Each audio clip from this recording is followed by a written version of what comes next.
सपने कुछ कर दिखाने के, नाम कमाने के। कौन नहीं देखता ऐसे सपने? लेकिन हमारे समाज की सोच कुछ अजीब है।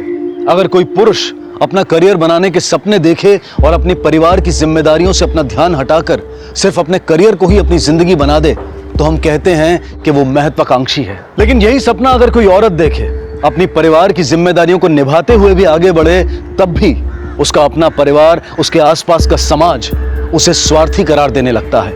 समान अधिकार सिर्फ संविधान में ही है, जिनका कोई सम्मान नहीं करता। औरतों का दम घुटता रहता है, उनके खिलाफ जुर्म बढ़ते ही रहते हैं। Be selfish to dream. Interesting. क्या मतलब है इस बात का? इसका मतलब है कि कभी कभी इंसान को अपने सपनों को पूरा करने के लिए थोड़ा बहुत सेल्फिश होना पड़ता है। अगर आप ऐसा नहीं करते तो आप जिंदगी भर सैक्रिफाइस ही करते रह जाएंगे। अगर आपको अपनी फैमिली और ड्रीम्स के बीच में किसी एक को चूज करना पड़े, तो आप किसे चूज करेंगी? मैम, हमेशा औरत ही सैक्रिफाइस क्यों करे? अगर कल को मेरी शादी होगी तो मैं सिर्फ एक मदर या सिर्फ एक वाइफ तो नहीं होंगी। मेरी अपनी भी एक आइडेंटिटी है। Then how can I sacrifice my dream?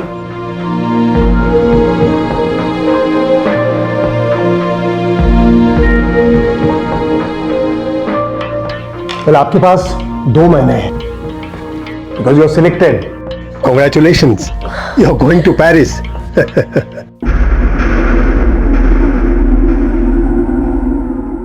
एक बेहद उत्साही लड़की के जीवन का दुखद अंत हो चुका था, जिसके सपने थे पेरिस जाने के। वो हाईवे पर एक लाश बनकर पड़ी हुई थी। कौन थी वो? क्या उसने अपने सपनों की कीमत चुकाई थी?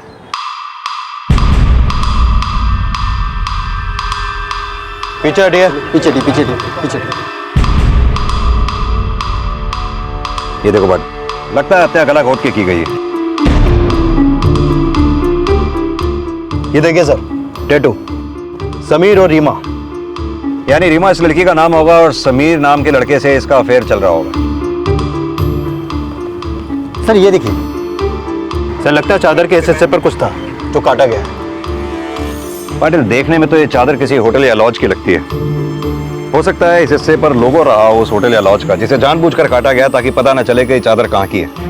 सब चीजों को देखकर पाटिल ये लगता है कि लड़की रीमा किसी लड़के के साथ होटल में या लॉज में रुकी होगी, जहां दोनों का आपस में झगड़ा हुआ होगा और बाद में इसकी नेकेड बॉडी को उस होटल या लॉज की चादर में लपेट के यहाँ डंप कर दिया गया। एक काम करो, आसपास के एरिया में जितने भी होटल और लॉजेज हैं पता करो इस तरह की चादर कहाँ इस्तेमाल होती है। नियर बाय एरिया के सभी पुलिस स्टेशन में इसकी फोटोग्राफ भी भेज दो। मुलुंग, माटुंगा, बिक्रोली, सब जगह। हो सकता है कहीं किसी जगह पे इसकी मिसिंग कंप्लेंट दर्ज हुई हो। सर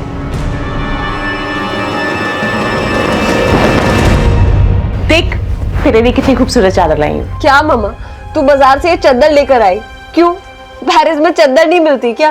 प्योर कॉटन ऐसी वाली कहाँ मिलेगी, इसलिए लाई हूँ। तुझे पसंद भी है। और ये देख, तेरे लिए क्या क्या लाई हूँ। अचार, पापड़, सब तेरी पसंद के। तो मम्मा लोग भी ना। Thank you.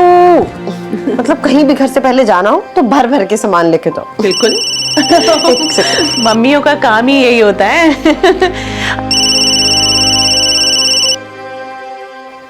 अमित, मैं कॉल बैक करती हूँ। अरे मम्मा के साथ हूँ बाबा। हेलो अमित, मेरा क्या हुआ? मेरा एक्सीडेंट हो गया। अभी फ्रेंड्स लोगों ने घर पे पहुंचाया। Please please come. व्हाट? मैं बस अभी आ रही हूँ, अभी आ रही हूँ।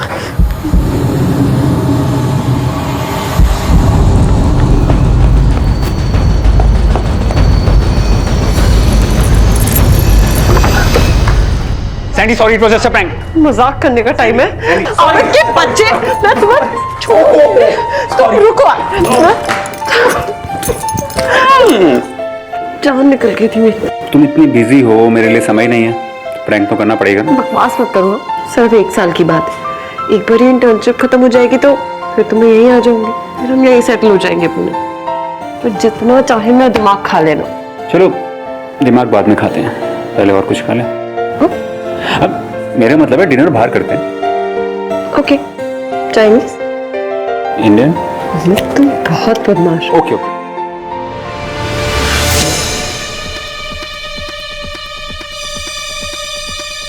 सर, मैंने आसपास के सभी थानों में पूछताछ की। इस रीमा नाम की लड़की की कहीं भी कोई मिसिंग कंप्लेंट नहीं है। मैंने इसके फोटो भी सर्कुलेट करवा दिए हैं, लेकिन अब तक कोई मैच नहीं मिला है। पाटिल, हो सकता है इसके घर वाले इस शहर के ना हो या फिर आउट ऑफ टाउन हो। सर, इस औरत की पहचान के तौर पर हमारे पास सिर्फ ये टैटू है। सर, घाटकोपर मुलुंड थाने के आसपास जितने भी होटल्स और लॉज है वहाँ पे मैंने फोटो दिखा के पूछताछ की, लेकिन लड़की को कोई नहीं पहचानता। सर, रीमा की पोस्टमार्टम रिपोर्ट आ गई है। मौत गला घोटने से हुई है और हत्या रात 7 से 8 के बीच हुई है। और पोस्टमार्टम रिपोर्ट के मुताबिक लड़की पे सेक्सुअल असॉल्ट भी नहीं हुआ। सर, अगर सेक्सुअल असॉल्ट नहीं हुआ तो लड़की की बॉडी को नेकेड करके चादर में लपेट कर रोड पे क्यों रखा गया? हमें मिसलीड करने के लिए, ताकि हम रेप के एंगल में उलझे रहें और हत्यारा साफ निकल कर चला जाए। हम जानते हैं उस लड़की को आप ही ने मारा है। सिर्फ 2 लोगों को पता है, दूसरा कौन है आप अच्छी तरह से जानते हैं, लेकिन वो बोलेगा नहीं। पैसा कब और कहां पहुंचाना है हम आपको बता देंगे। अब तक ये साफ नहीं हो पाया था कि उस युवती का नाम क्या है, और ना ही उसे कोई पहचानने वाला मिला था। किसी ने उसके खिलाफ कोई गुमशुदगी की कंप्लेंट भी दर्ज नहीं की थी। पहचान के नाम पर सिर्फ एक टैटू था उसके दाहिने हाथ पर, रीमा समीर। रहस्य बढ़ता ही जा रहा था। उसकी लाश एक चादर में लिपटी हुई मिली थी, जिस चादर का लोगो काट दिया गया था। पर आखिरकार पुलिस ने पता लगा ही लिया कि वैसी चादर किस होटल में इस्तेमाल होती थी। सचिन भामला। यस। इस लड़की को पहचानते हो? नहीं, कभी देखा नहीं। इस चादर को पहचानता भामला? हाँ सर। तेरे होटल में ही इस्तेमाल होती है ना? हाँ। इस लाश के ऊपर वही चादर लिपटी हुई थी। ये औरत तेरे होटल में ठहरी थी ना? ये मैं कैसे कह सकता हूँ? हाँ, लेकिन सर चाहे तो आप लोग सीसीटीवी फुटेज देख लीजिए, मैं अभी मंगवाता हूँ सर।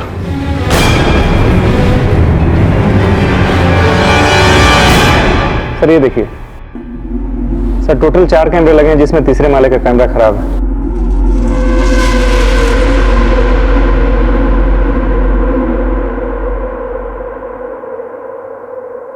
रीमा 7:30 बजे शाम को होटल आई किसी से मिलने, मिली भी, लेकिन किससे मिल रही है चेहरा दिखाई नहीं दे रहा। चेहरा पिलर के पीछे। जूम करना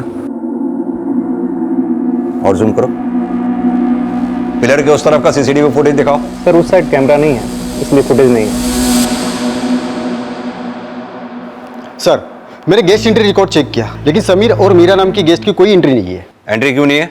हो सकता है रेस्टोरेंट में आई हो या किसी से मिलने आई हो सर। वो तो हमें भी दिख रहा है कि रीमा किसी से मिल रही है, लेकिन किससे मिल रही है उस आदमी का चेहरा नजर नहीं आ रहा, क्योंकि उसका चेहरा पिलर के पीछे है।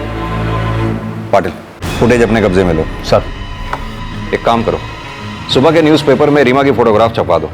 शायद कोई हो जो रीमा को पहचानता हो। सर, रीमा की आईडी के नाम पे हमारे पास एक ही चीज है, रीमा के हाथ पे छपा रीमा और समीर नाम का टैटू।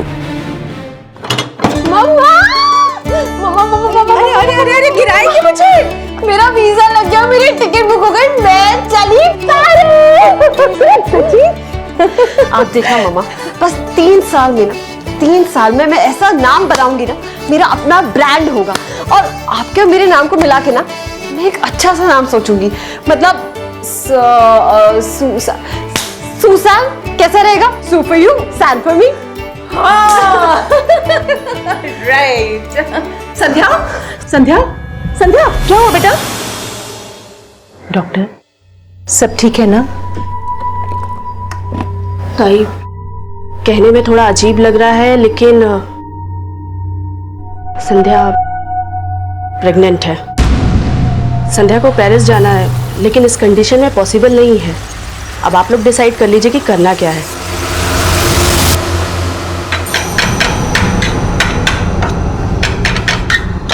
मम्मा, बर्तन पीटने से कोई प्रॉब्लम का सलूशन तो नहीं मिलेगा ना? प्लीज मम्मा, थोड़ा सा शांत हो जाओ प्लीज। कैसे शांत हो जाऊं मैं? तुम्हें अच्छा लगता होगा वो अमित, पर मुझे वो बिल्कुल पसंद नहीं है।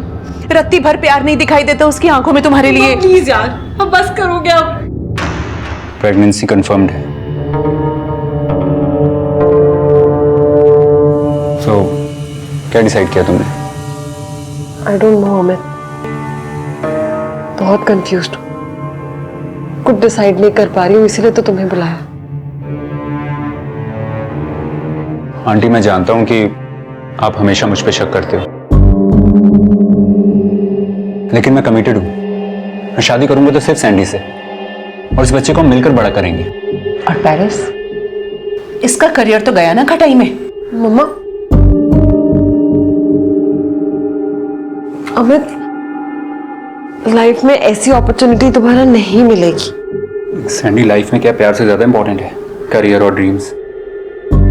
आई विश मेरे पास इसका जवाब होता अमित। ठीक है, तुम टेंशन मत लो, ये हमारा बच्चा है, मेरी भी रिस्पॉन्सिबिलिटी है। आई प्रॉमिस, मैं बच्चे के लिए अपनी जॉब छोड़ दूंगा।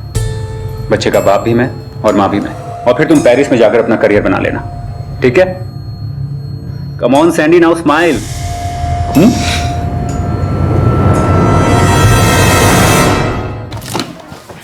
सर, मैंने येलो लीफ के मैनेजर से पूछताछ की। उसका कहना है कि उसके होटल के ग्राउंड फ्लोर पे जो रेस्टोरेंट है उसमें कई लोग आते जाते रहते हैं, तो पता करना मुश्किल है कि उस रात कौन था जो रीमा से मिलने आया था। सर, ये आपको कुछ बताना चाहते हैं। सर, मैं मानव दीक्षित, इसे मैं जानता हूँ। ये डोंबिवली में एक मेरे मकान में ही किराए पे रहती थी। इसका नाम संध्या देशमुख है। व्हाट? संध्या?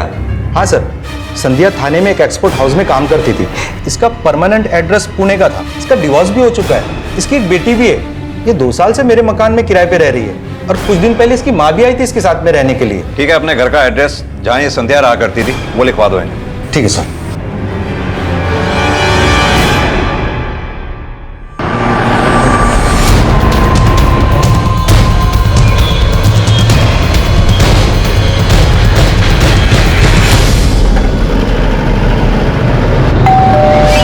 आ गई।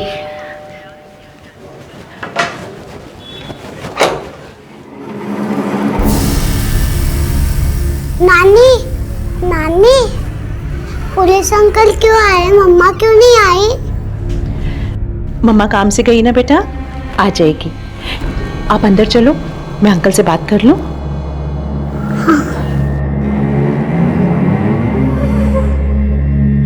संध्या आपकी बेटी है?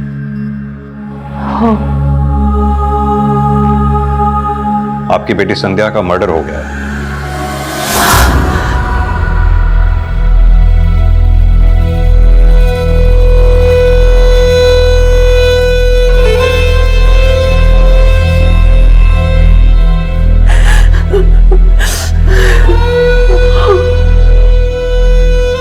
अब ठीक है आप? संध्या को आखिरी बार कब देखा था आपने? 2 दिन पहले मैं अनन्या को लेके पुणे जा रही थी। मम्मा, मैं बाहर जा रही हूँ, क्लाइंट के साथ मीटिंग है, मेरे डिजाइन के सैंपल्स देखने हैं। हम भी रात तक पुणे पहुंच जाएंगे, बस तुम मुझे बीच बीच में फोन करती रहना। हाँ मम्मा, मैं आपको फोन कर दूंगी, पर अगर मैं फोन ना करूँ तो प्लीज आप टेंशन मत लेना। आपको तो इस फील्ड का पता है ना, एक बार ही काम शुरू हो जाए तो मरने की भी फुर्सत नहीं। बस मम्मा प्रे करो कि ये प्रोजेक्ट मिल जाए, फिर लाइफ में पीछे मुड़ के नहीं देखूंगी। चलो बाय। Love you. नानी को तंग मत करना, ध्यान से जाना। हाँ, ऑल द बेस्ट बोल दो मम्मा को। I love you. संध्या किससे मिलने जा रही थी? कुछ बताया था संध्या ने आपको? नहीं। अच्छा, एक बात बताइए, इन दिनों संध्या से मिलने घर पे कोई आता जाता था? कुछ दिन पहले उसका हस्बैंड आया था, अमित देशमुख। तलाक का केस चल रहा है दोनों में। मैं तो खुद तुमसे छुटकारा पाना चाहती हूँ। तो देर क्यों कर रही हो? लो कर दो साइन। ये 1 साइडेड डिवोर्स पेपर्स। बच्ची को अकेले पाल रही हूँ, तुम्हारी कोई जिम्मेदारी नहीं बनती उस पर? तो बच्ची मुझे सौंप दो। उसकी भी जिंदगी बर्बाद करनी है, जैसे मेरी जिंदगी बर्बाद करी। एलिमनी तो तुम्हें देनी पड़ेगी, और जितनी मैंने डिमांड करी है ना उतनी ही देनी पड़ेगी। देख, तू मुझे ज्यादा गुस्सा मत दिला, नहीं तो सारा मामला ना कोर्ट के बाहर सेटल करूंगा। धमकी देके चला गया था संध्या को। दोनों के बीच तलाक का केस चलने की कोई खास वजह? अमित का अफेयर चल रहा था किसी से। अमित संध्या के पीछे पड़ा था कि 10-15 हजार एलिमनी लेके उसका पीछा छोड़ दे। नर्क बना के रखी थी उसकी जिंदगी उसने। उसी ने मारा होगा मेरी बच्ची को। बुरा मत मानिएगा, संध्या के यहां आने के बाद उसका किसी से अफेयर या दोस्ती? हाँ। किसके साथ? नाम नहीं बताया उसने। कुछ दिन पहले मुझे बुलाया यहाँ, बोली किसी से मिलवाना है, बहुत अच्छा आदमी है, अनन्या को भी एक्सेप्ट कर रहा है। बहुत खुश थी वो, अपनी जिंदगी की नई शुरुआत करना चाहती थी। आपने कभी संध्या के मुंह से समीर नाम का जिक्र सुना? नहीं तो। एक बात बताइए, संध्या को घर में रीमा नाम से भी बुलाते थे क्या आप लोग? नहीं, उसके दोस्त लोग उसे सैंडी बुलाते थे। आपकी बेटी के दाहिने हाथ पर एक टैटू बना दिखा हमें, जिसपे रीमा और समीर लिखा हुआ था। हाँ, कुछ दिन पहले मैंने देखा था उसके हाथ पे। वो रेड वाला बैग देना प्लीज। ये क्या है? क्या लिखा है अपने हाथ पे? सीक्रेट है, बाद में बताऊंगी। आप हमें अमित का फोन नंबर और एड्रेस दीजिए, और साथ में संध्या का भी फोन नंबर दीजिए। बट एक बड़ी अजीब सी बात है, लड़की का नाम संध्या, दोस्त उसे सैंडी नाम से बुलाते थे, और उसके हाथ पर टैटू है रीमा और समीर के नाम का। अब ये टैटू ही हमें इस गुत्थी को सुलझाने में मदद करेगा। फिलहाल इस केस में हमारे दो ही प्राइम सस्पेक्ट्स हैं, एक समीर, दूसरा ये अमित देशमुख।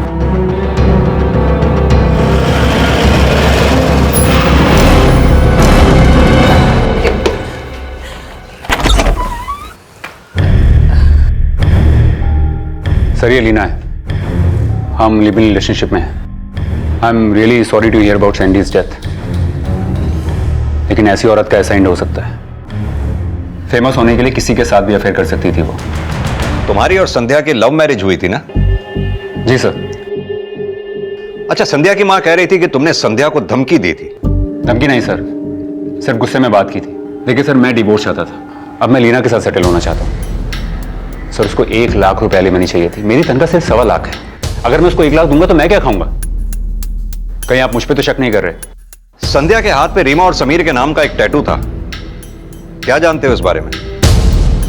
नहीं सर, ये तो मैं पहली बार देख रहा हूं। डिजाइनर थी, पड़ गई होगी किसी के प्यार में, करा लिया होगा किसी के नाम का टैटू। पता नहीं कितने लोगों के साथ अफेयर था उसका।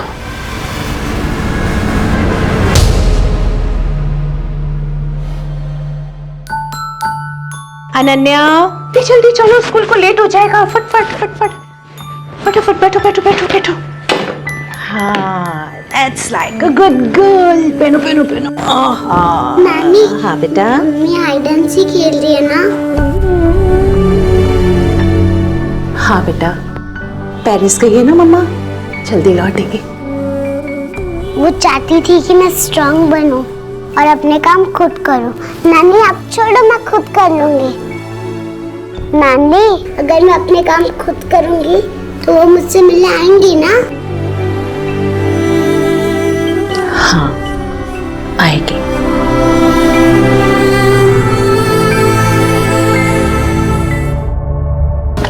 सर, ये संध्या के कॉल रिकॉर्ड। इस कॉल रिकॉर्ड में एक नंबर ऐसा है जिससे संध्या अक्सर टच में थी।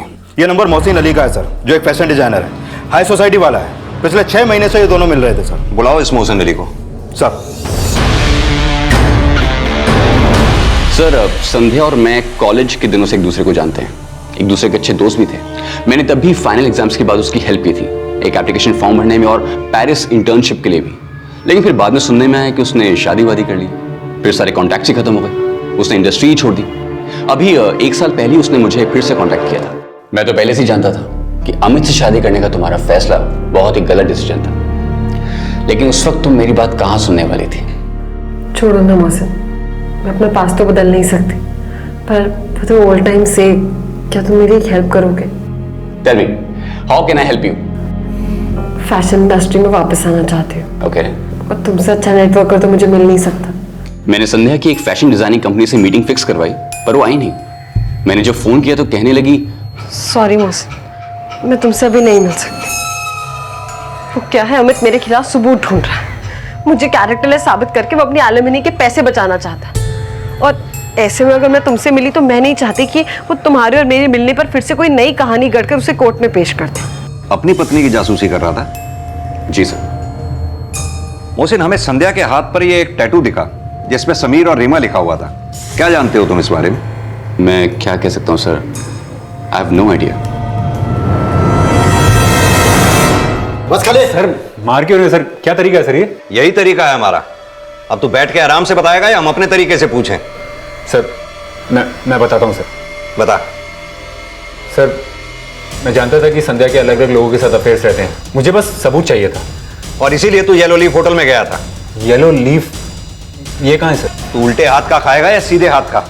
सर ट्रस्ट नहीं, मुझे तो पता भी नहीं इस नाम का कोई होटल भी है। सर एक मिनट सर, ये अमित के कॉल रिकॉर्ड मर्डर वाली रात इसकी फोन की लोकेशन येलो लीफ होटल की नहीं थी।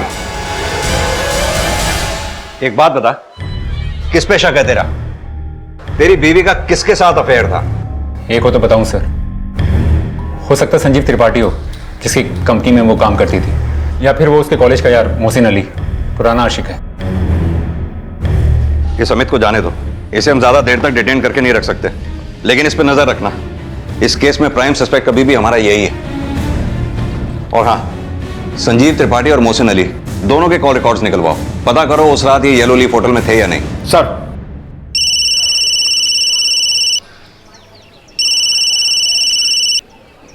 देख, ज्यादा ब्लैकमेल मत कर। मुझे पता चल चुका है कि संध्या मर गई, तो ना ही उसके अफेयर की कोई प्रूफ की जरूरत है और ना ही तेरी। समझा? एक पूरी कौड़ी नहीं दूंगा।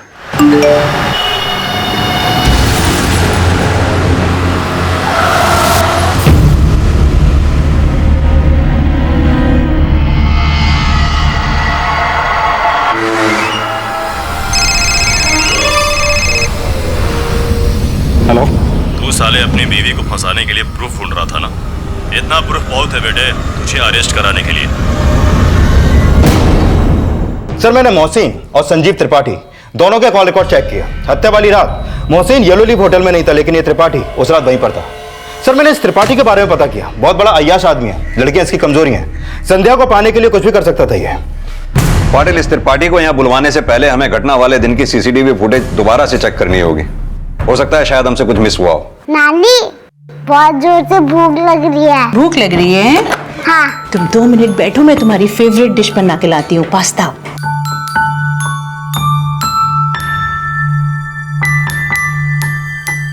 ये यमी पास्ता कौन खाएगा? Ananya, come on, open your mouth.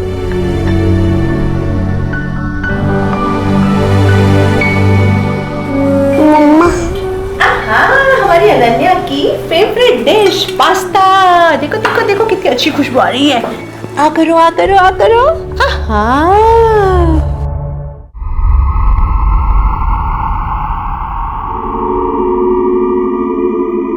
ये त्रिपाठी है ना? हाँ सर। टाइम क्या लिखा है? 7 बजे। 7 बजे ये होटल में घुसा है। फॉरवर्ड करो। बाहर आ रहा है, यानी त्रिपाठी 7 बजे होटल में घुसा, 9 बजे बाहर आया। पक्का सबूत है अब हमारे पास। जिस रात संध्या का मर्डर हुआ उस रात ये त्रिपाठी भी होटल में ही मौजूद था।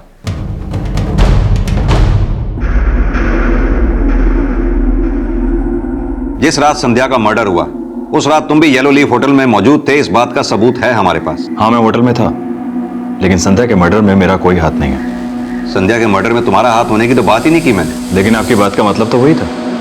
चलो मतलब की बात पे आते हैं। तुम्हारे ऑफिस में सब जानते हैं कि खूबसूरत लड़कियों में कितनी दिलचस्पी है तुम्हारी। संध्या की खूबसूरती पर लट्टू होकर ही उसको नौकरी दी थी ना तुमने? नहीं सर, टैलेंट था, पर्सनैलिटी थी, और वो बेचारी मजबूर थी, इसलिए मैंने उसे काम पर रखा था। सबूत सामने आते ही सही गलत सब पता चल जाता। वैसे उस रात किसका फोन आया था तुम्हें जिससे तुमने लॉबी में बात की थी?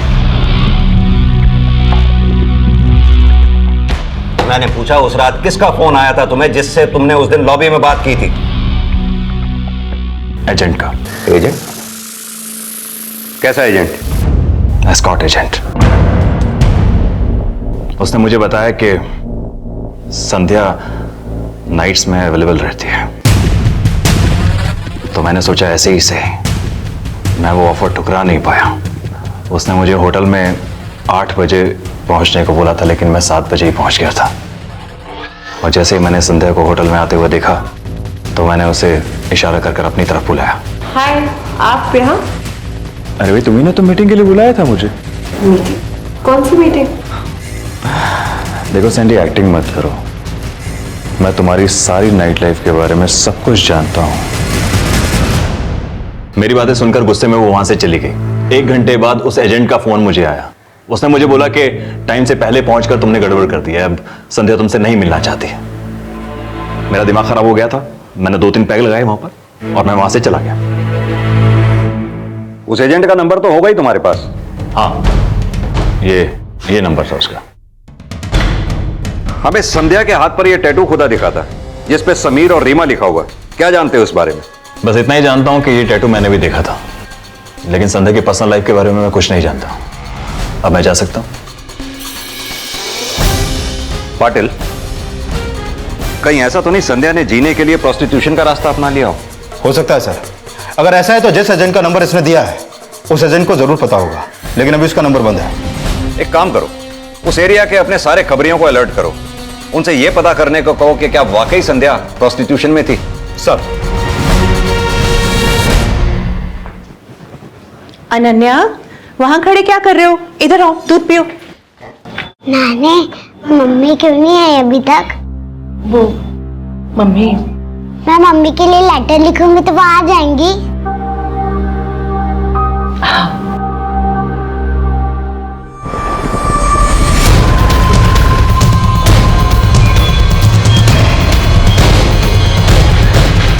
साहब इस एरिया में कम से कम 10 रीमा और 5 संडे है।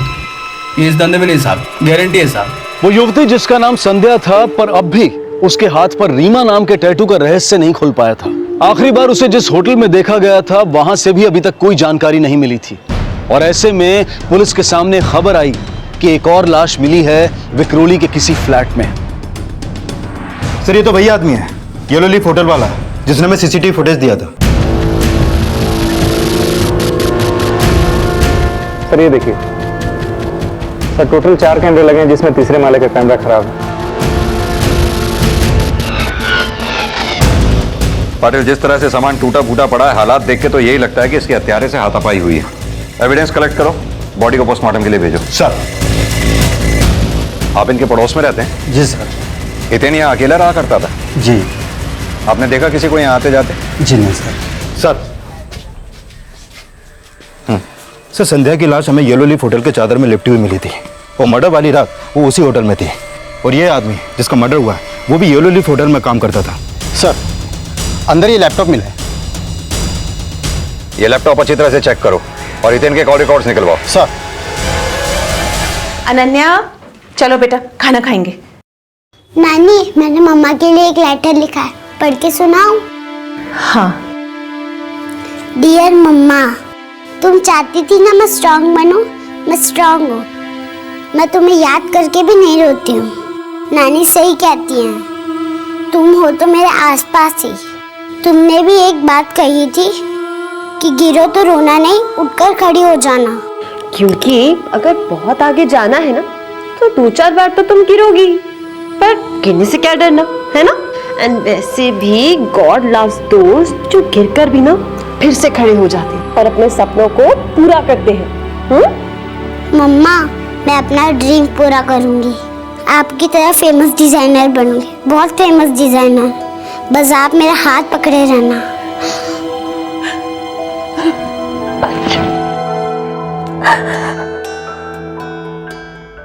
सर, हितेन के लैपटॉप में कुछ मिला है, ये देखिए।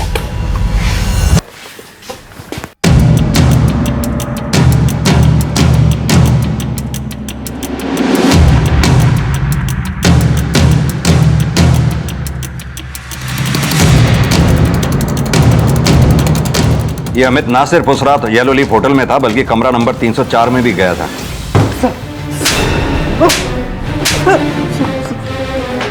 उस रात तो येलो लीफ होटल गया था ना? तूने हितेन और संध्या का मर्डर किया है ना?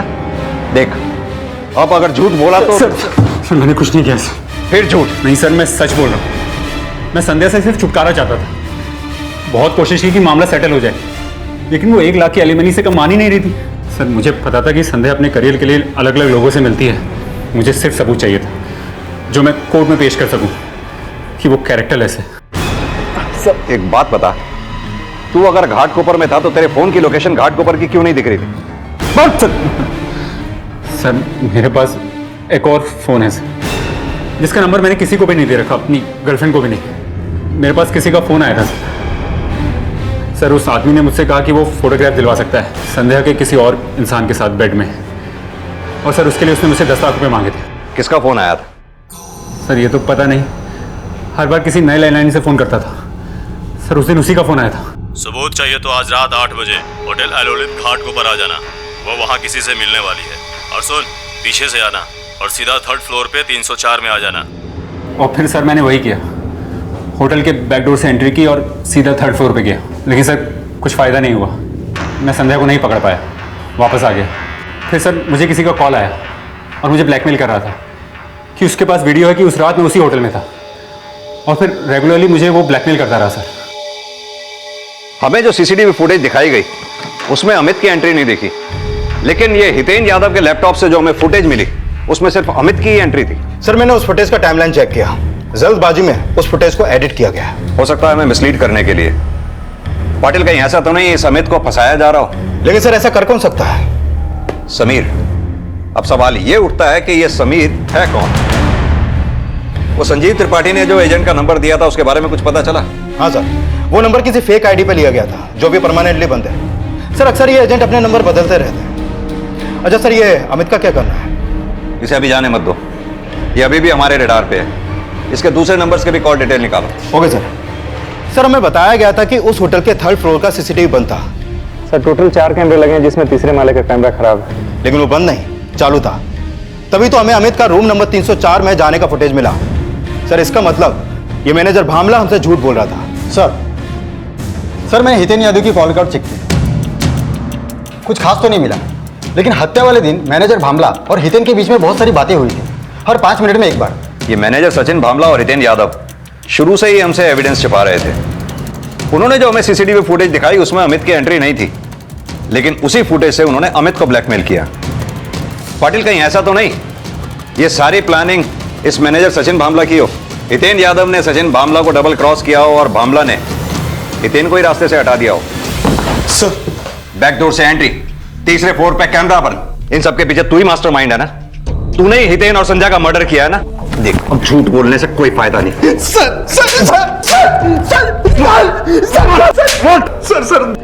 हम लोग कस्टमर, लड़कियां और उनके दलालों को बैकडोर से एंट्री देते थे, और जो कस्टमर सिर्फ 2-3 घंटे के लिए आते थे सर, हम लोग उनके एंट्री रजिस्टर में नहीं करते थे।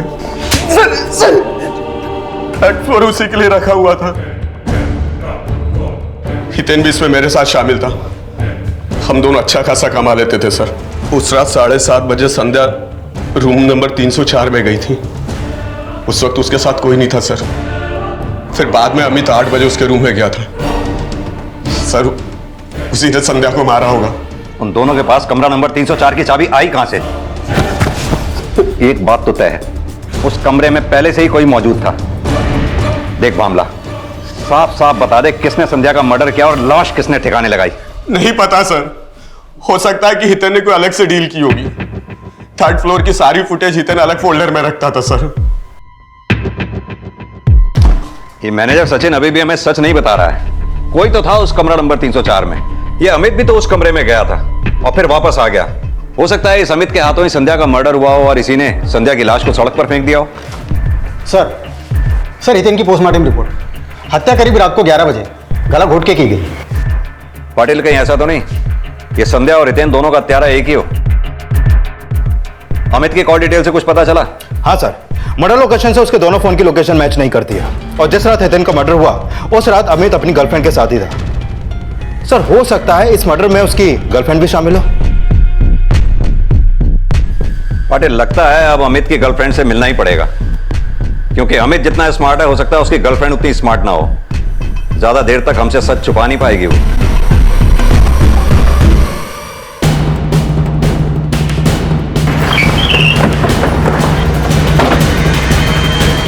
नो सर, जिस रात के लिए आप लोग कह रहे किसी का मर्डर हुआ था उस रात तो अमित मेरे साथ था।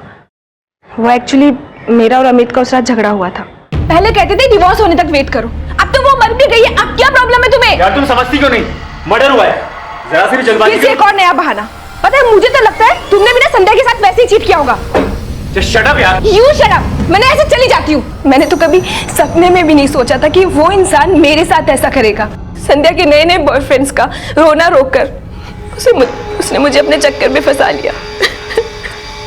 एक बात बताओ, तुम किसी रीमा और समीर को जानती हो?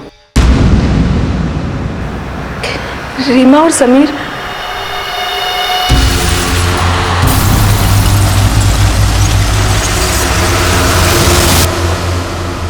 सर जिस दिन मैं अमित और संध्या का ही सामान रख रही थी सर, मैंने कहीं तो ये दोनों नाम पढ़े थे।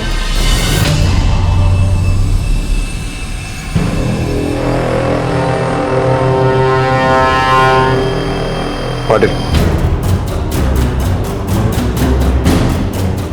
किसी प्ले की स्क्रिप्ट लगती है। ये स्क्रिप्ट संध्या की है? हाँ सर, ये सारा सामान संध्या का ही है।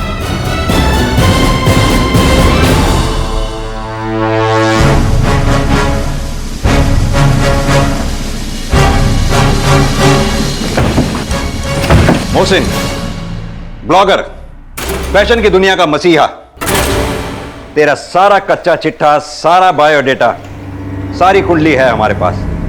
अब तू ये बता कि हम शुरू कहां से करें?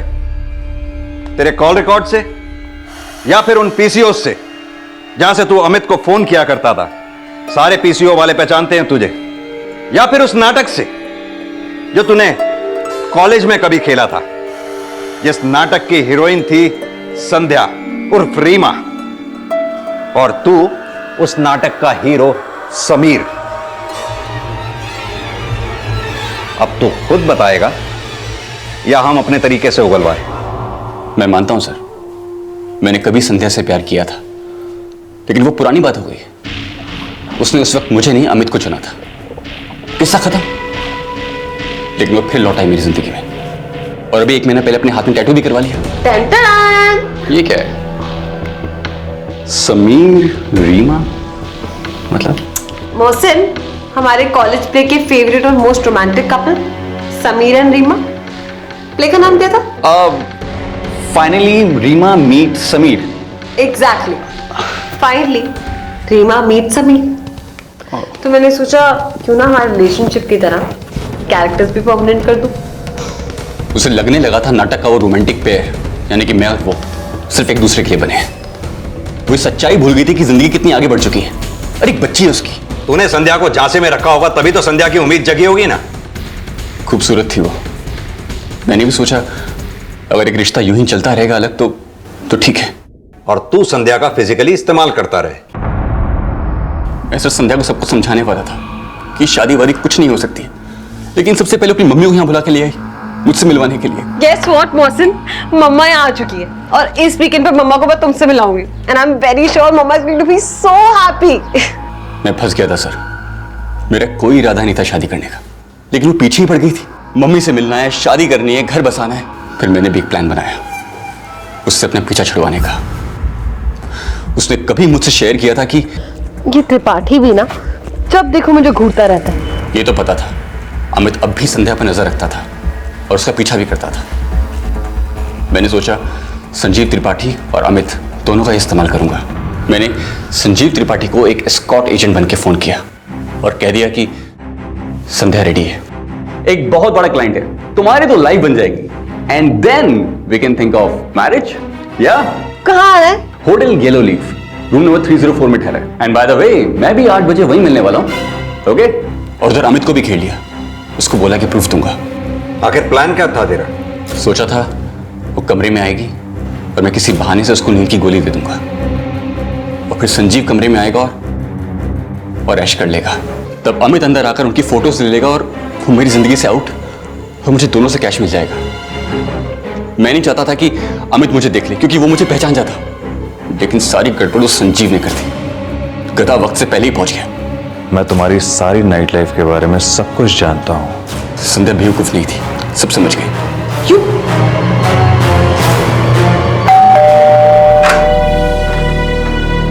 हे, कम इन, आओ ना।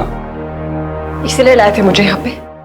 क्या हो गया संध्या? आओ ना, बैठकर आराम से बात करते हैं। बात करना माय फुट मोहसिन। तुम एक एस्कॉर्ट एजेंट हो और मैं एक प्रोस्टिट्यूट। देखो संध्या, मेरी बात समझो। मैं क्या समझो? इतनी घटिया तुम कैसे हो सकते हो मोहसिन? संध्या, मुझसे छुटकारा पाना था, मेरे मुंह पे कहते ये शादी का नाटक क्यों, इतना बड़ा धोखा क्यों मोहसिन, क्यों? मेरी बात सुनो। क्या फर्क हुआ? क्या फर्क हुआ तुमने और उस अमित ने? यही सोचते हो तुम मेरे बारे में कि मैं किसी के साथ भी सो लूंगी? ये लगता है तुम्हें? मेरी बात सुनो। Just remember one thing, कभी माफ नहीं करोगे, कभी भी अभी की अभी तुम्हारे अगेंस्ट FIR लॉन्च करूंगी। बहुत फेमस होना फैशन इंडस्ट्री में।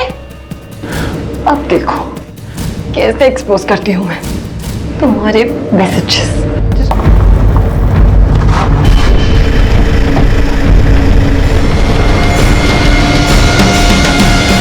पर मेरा नसीब ही खराब था।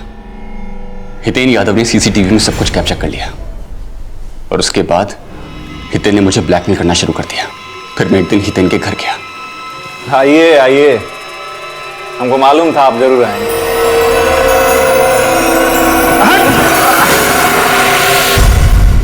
मार डाला मैंने हितेन को। फिर उसका लैपटॉप देखा, उसके 3rd फ्लोर वाले CCTV कैमरे की फुटेज से मेरा फुटेज डिलीट किया और अमित का वीडियो कॉपी कर लिया और एक फेक आईडी से अमित को ईमेल कर दिया। फिर वो सब ब्लैकमेल करने का नाटक, आप सबको मिसलीड करने के लिए। हमें मिसलीड करते करते तेरी खुद की लाइफ मिसलीड हो गई।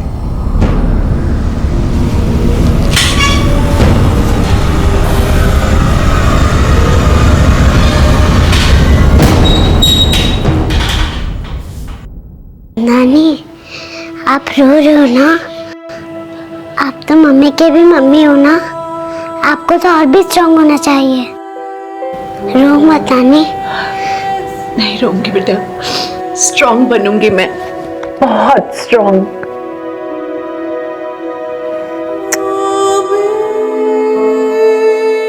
एक मां को सपने देखने की सजा मिल चुकी थी और आज उसकी बेटी अपनी मां के सपने पूरे करने की चाह रखती है। क्या उस बेटी के बड़े होने तक हम एक ऐसे समाज का निर्माण कर पाएंगे जहां पर औरतों को सपने देखने की सजा न दी जाती हो? देखते हैं हमारे आज के एपिसोड की दूसरी कहानी।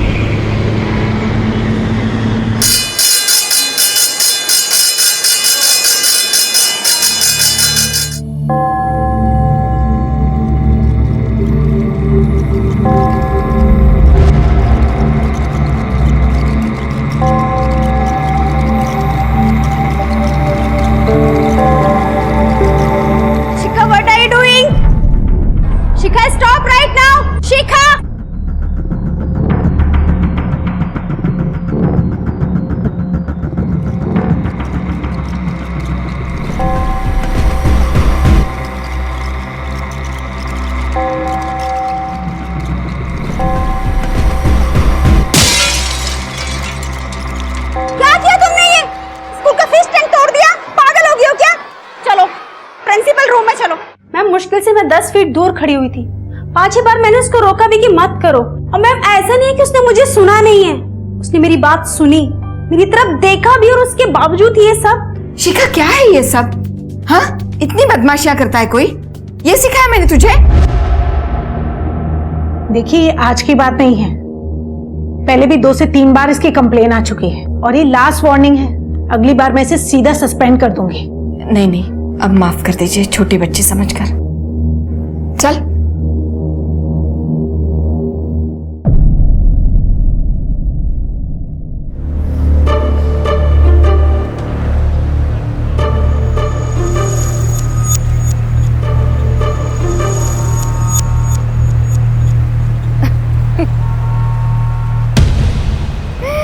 गुड गर्ल, ये ले तेरा चॉकलेट। नानी, मैं ठीक से तो लाती थी ना?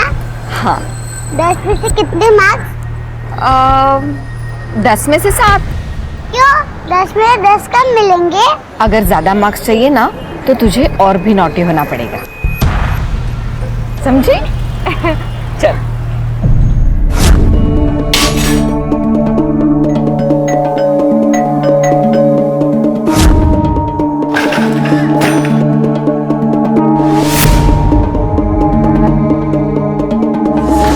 कोई मेंटल प्रॉब्लम है इसे? क्या हुआ? मेरा बेटा जानता तक नहीं है इसे। सर फोड़ दिया उसका। इसके माँ बाप का नंबर दीजिए आप मुझे। छोटी बच्ची है, अब क्या करूं मैं? ए लड़की, अगर तू मेरे बेटे के आसपास भी नजर आई ना तो सीधा पुलिस में शिकायत करूंगा, छोड़ूंगा नहीं मैं।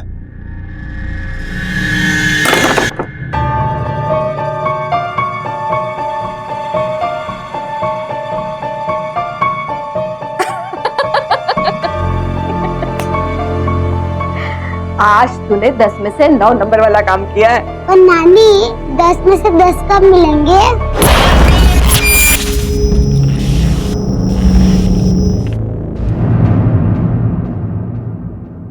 शिखा, अरे वाह, कितनी सुंदर लग रही है। हाँ, तू किसकी शैतान बच्ची है? नानी की। नानी, हाँ? आज तो अपन मौसी के घर जा रहे हैं ना, वहाँ भी शैतानी? हाँ, तो आज तो सबसे ज्यादा शैतानी। 10 में से 10 मार्क्स चाहिए ना?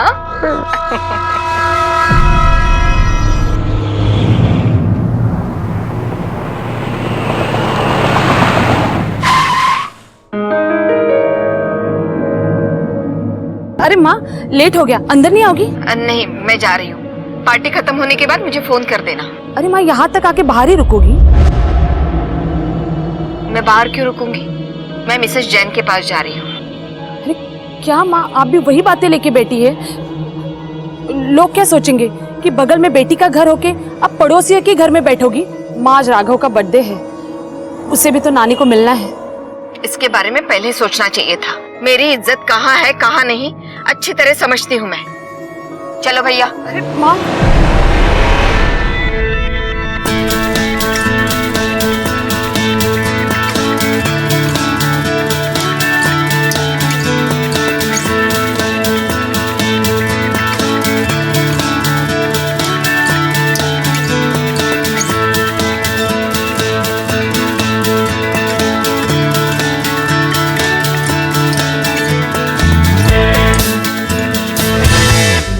अगर ज्यादा मार्क्स चाहिए ना तो तुझे और भी नॉटी होना पड़ेगा।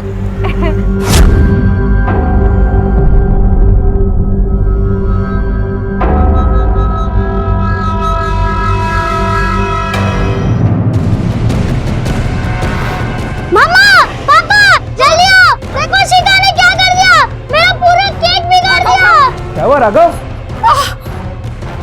शिखा, क्या किया तूने ये? शिखा, अरे सब खराब कर दिया इसने। मेरी मती मारी गई थी, जो बुलाए इसको। बच्ची है वो धृति, अगर तुम ख्याल रखती तो ये सब नहीं होता। मुझे जिम्मेदारी सिखा रही हो आप? मुझे? पहले इसे तमीज सिखाओ। इसकी माँ ने इसे तेरे सर मड़कर वहाँ मिरट में मजे कर रही है, और इसका वो नाकारा निठल्ला बाप चाट रहा होगा बीवी के तलवे। बहुत हुआ धृति, क्षितिजा और रणधीर पर उंगली उठाने से पहले आईना देखा होता। इतना मर मर के तुम दोनों को बड़ा किया, बदले में क्या मिला मुझे? हाँ, जब माँ को संभालने की बारी आई तब चलती बनी ना तू। अगर क्षितिजा और रणधीर नहीं होते तो पता नहीं मेरा क्या होता। क्यों नहीं रखेंगे? मुफ्त के बच्चे को संभालने वाली नौकरानी जो मिल गई। चल शिखा।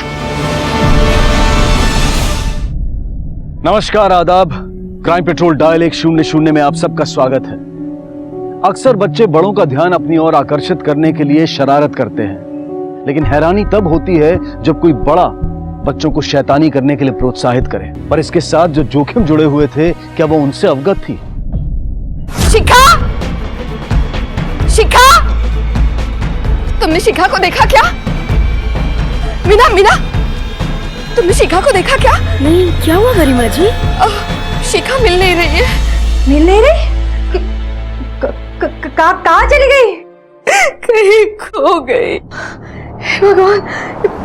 शिखा, वक्त क्या हो रहा था उसने? दोपहर के 2-2:30 बज रहे होंगे। 2:30?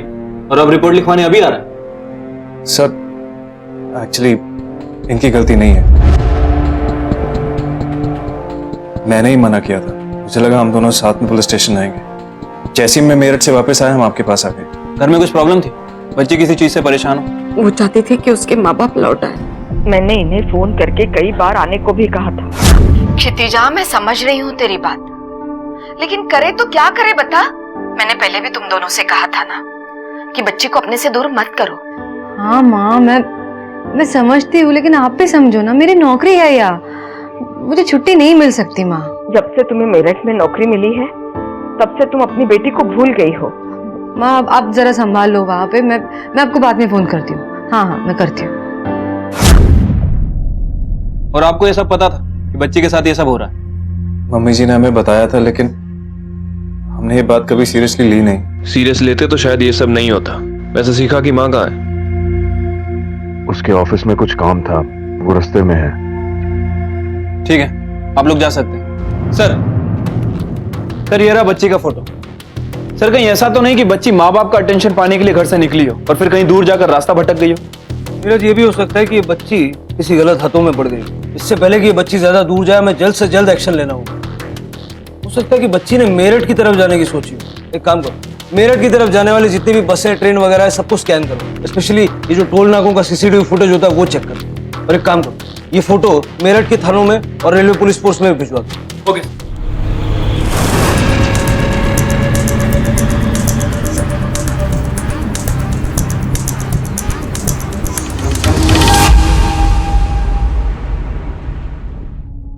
अरे चित्तू, तुम कब आई? मैं मंदिर गई थी। शिखा के जल्दी लौटने के लिए हमने प्रार्थना की। ये ले। बस कर माँ, बस कर ये तेरा नाटक। मेरी बच्ची को तो संभाल नहीं पाई और ये भी मेरी शिखा वापस आने वाली है। वापस आ जाएगी मेरी बच्ची। क्या बोल रही हो तुम? तू जानती है क्या हुआ है? जानती है तू? मेरी 7 साल की बच्ची गायब है। पता नहीं किस हाल में क्या कर रही है और ये सब तेरी वजह से हुआ है। तेरी वजह से माँ। बस। माँ को बुरा भला कहने से क्या मिल जाएगा?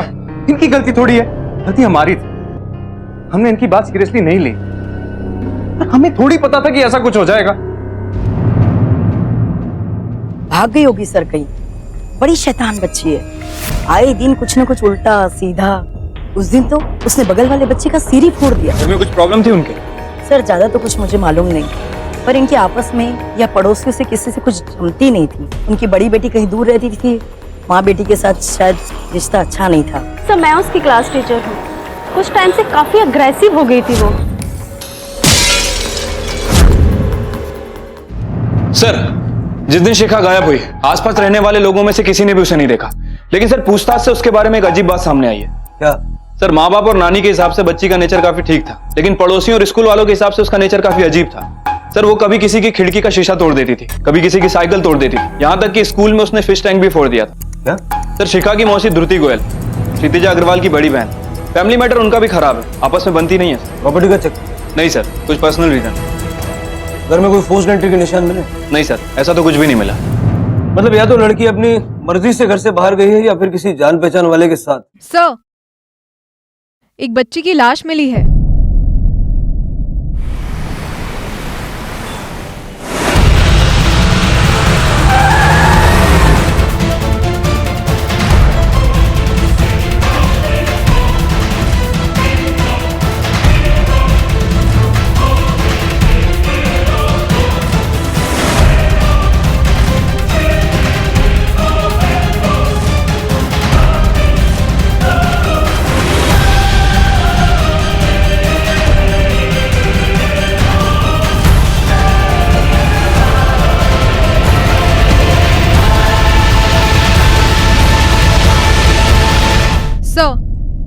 शिखा अग्रवाल की पोस्टमार्टम रिपोर्ट।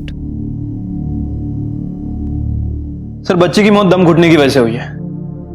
बच्ची के मुंह में कपड़े के ट्रेसेस भी मिले हैं। सर हो सकता है कि उसे कपड़े से उसका दम घोटा गया। सर इसके अलावा नो सेक्सुअल असॉल्ट। नीरज, बच्ची के पास ना तो पैसे थे ना मोबाइल फोन जो कोई चोरी या लूट के इरादे से उसे मारता, ना ही कोई सेक्सुअल असॉल्ट। पक्का ये मर्डर किसी पर्सनल दुश्मनी का नतीजा है। फैमिली को पूछताछ के लिए फिर से बुलाओ, वो लोग हमसे कुछ ना कुछ तो छुपा है। Okay sir. हमसे किसी को क्या दुश्मनी हो सकती है भला? शिखा हाल ही में काफी शरारती हो गई, जानते हैं? सर बच्चे तो नादानी में शैतानी करते ही हैं। मैंने इन्हें बार बार बोला था। मैं अब भी कह रही हूँ, तुम दोनों वापस आ जाओ। काम जरूरी है, लेकिन अपने बेटे के बचपन के सुनहरे दिनों को अनदेखा मत करो। माँ आप जरा संभाल लो वहाँ पे। मैं आपको बाद में फोन करती हूँ। हाँ मैं करती हूँ। मैं मानता हूँ कि शिखा आउट ऑफ कंट्रोल हो गई थी, लेकिन इस वजह से कोई उसे। आपकी वाइफ क्षितिजा कहाँ है?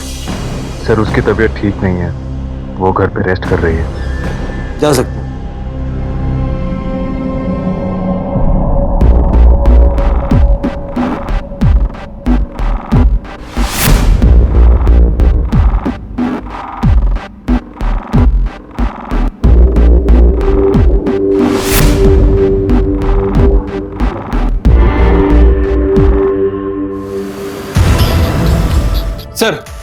पूछताछ से ऐसे 3 लोगों के नाम सामने आए हैं जिसके पास शिखा को मारने का स्ट्रांग मोटिव हो सकता है।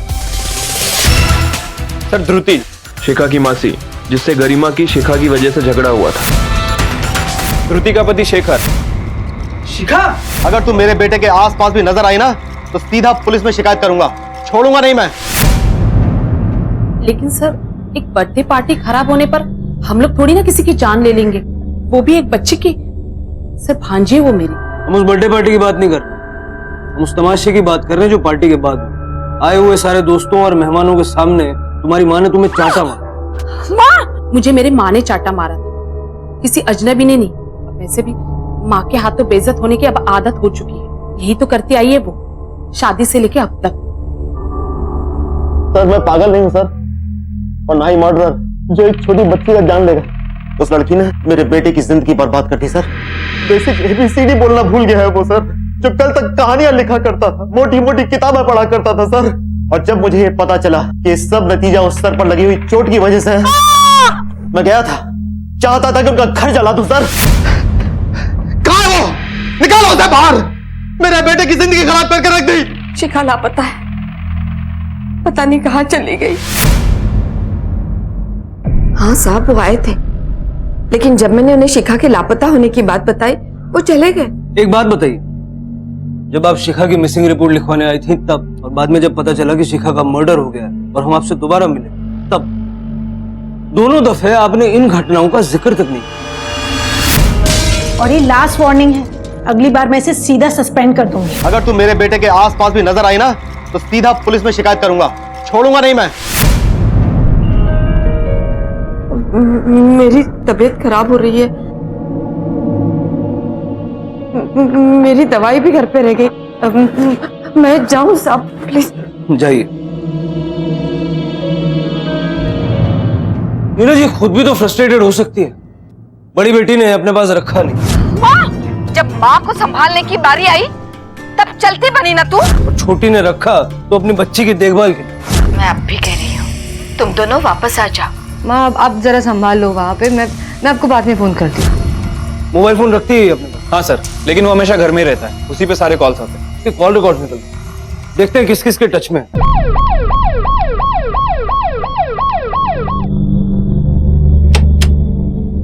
जी, अब कैसी तबीयत है? चलिए वहीं से शुरू करते हैं जहां पिछली बार छोड़ दिया। क्या आपको कभी लगा नहीं कि ध्रुति, शेखर या विजेंद्र या इन जैसा कोई कभी शिखा को नुकसान पहुंचा सकता है? कभी कहा नहीं आपने इस बारे में? क्या हुआ, ये सवाल सुनते ही आपको टेंशन आने लग गया या फिर से तबीयत खराब हो रही? हाँ, सब मेरी गलती है, मेरी वजह से शिखा गायब हुई है। हाँ? ये क्या बोल रही है तू? एक मिनट, बोलिए। शिखा कभी भी शरारती नहीं थी, बहुत सयानी और शांत लड़की थी वो। मैंने उसे कहा था बदमाशियां करने के लिए। 10 में 10 कम मिलेंगे। अगर ज्यादा मार्क्स चाहिए ना तो तुझे और भी नॉटी होना पड़ेगा। मैंने उसे कहा आसपास के लोगों को, पड़ोसियों को इतना तंग करो कि बहुत सारी शिकायतें आ जाए, स्कूल में प्रॉब्लम हो। ऐसा क्यों किया? क्योंकि शिखा अपने माँ बाप के पास जाना चाहती थी। रोज कहती थी वो कि मेरे माँ बाप कब आएंगे। कितनी बार कहा मैंने तुम लोगों से, लेकिन एक नहीं मानी ना तुमने। इसलिए फिर मैंने ही सोचा कि अगर बहुत सारी शिकायत आएंगी तो ये लोग लौट कर वापस आ जाएंगे। लेकिन मुझे क्या पता था कि मेरी शिखा ही चली जाएगी। पागल हो गई है माँ? क्या हो क्या गया तुझे? अकल नहीं है तुझे? ये कोई सलूशन होता है? और तेरी वजह से मेरी बच्ची, मेरी 7 साल की बच्ची चली गई। मेरी बच्ची के बजाय तू क्यों नहीं चली गई? नफरत करती हूँ मैं तुझसे, मैं नफरत करती हूँ। छोड़ूंगी नहीं मैं तुझे, छोड़ूंगी नहीं। जिस दिन शिखा गायब हुई उस दिन क्या हुआ था जरा ठीक से बताइए। शिखा दोपहर में स्कूल से लौटी, उसने खाना खाया और यहाँ पे टीवी देख रही थी। तभी नटवर भाई साहब आए, मेरे जेठ। देखो, चुपचाप घर खाली करो। मैंने कहा ना नहीं करूंगी, नहीं करूंगी मतलब नहीं करूंगी। ज्यादा जबर जबर नहीं है, बोला वैसे करो। अग्रीमेंट है हमारा, कैसे करूंगी? देखो मैं सब सामान बाहर उठाकर फेंक दूंगा। फेंक कर तो देखो, मैं देखती हूँ फिर। मुझे बाहर एक जरूरी काम था, इसलिए मैंने शिखा को सिर्फ आधे घंटे के लिए अकेला छोड़ा और मैं बाहर चली गई। जब मैं लौट कर आई तब वो यहाँ नहीं थी। बाहर मतलब कहाँ गई थी आप? वो यहाँ मेरी सहेली रहती है मिसेस शुक्ला, उसकी बहू आई है कनाडा से, बस उससे मिलने के लिए गई थी मैं। सर ये गरिमा अजीब औरत है, इसी की वजह से शिखा अचानक इतनी शरारती हो गई और उसे घर छोड़ के जाना पड़ा। नीरज, चाहे शिखा अपनी मर्जी से घर से गई हो या कोई उसे लेके गया, जिस तरह से उसका मर्डर हुआ है, निजी दुश्मनी के एंगल को रूल आउट नहीं किया जा सकता। ये गरिमा का झेठ नटवर काफी दिनों से उन्हें बाहर निकलवाना चाहता। हो सकता है कि उसने गुस्से में आके शिखा को मार दिया हो सकता है सर, क्योंकि शिखा के बिना उन दोनों का यहाँ रहने का कोई तुक नहीं बनता। क्षितिजा की नौकरी भी मेरठ में है और ऋषभ भी वहीं कहीं आसपास नौकरी ढूंढ रहा है। गरिमा ने कहा था कि वो आधा घंटा अपने दोस्त के घर गई। यहाँ मेरी सहेली रहती है मिसेस शुक्ला, उसकी बहू आई है कनाडा से, बस उससे मिलने के लिए गई थी मैं। जरा वेरीफाई करो और इस नटवर का बैकग्राउंड भी चेक करो, देखना पड़ेगा उसका मोटिव कितना सॉलिड। Okay sir. देखिए डिप्रेशन हावी हो रहा है उनपे, मैंने दवाइयां लिख दी है, आप देख ले कि वो टाइम पे टाइम लेते रहे। आप उनसे बात कीजिए, किसी भी तरह उनको बिजी रखिए, उनके मन को प्रसन्न कीजिए, ठीक है? Thank you doctor.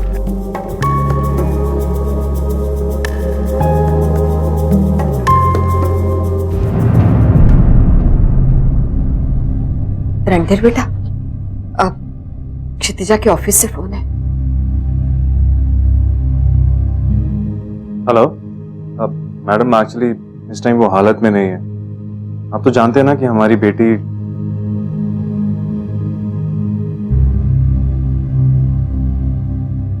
क्या हुआ? क्षितिजा को जॉब से निकाल दिया।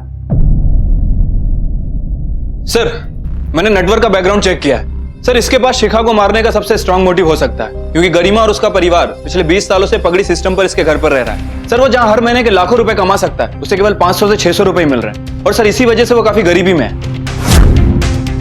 रणधीर और क्षितिजा के मेरठ जाते ही इसे लगा होगा कि बड़ी आसानी से घर खाली करवा लेगा, लेकिन ऐसा हुआ नहीं। शिखा के स्कूल के चलते शिखा और गरिमा यहीं रह गए। अगर शिखा ना होती तो आपको घर अपना वापस मिल गया होता।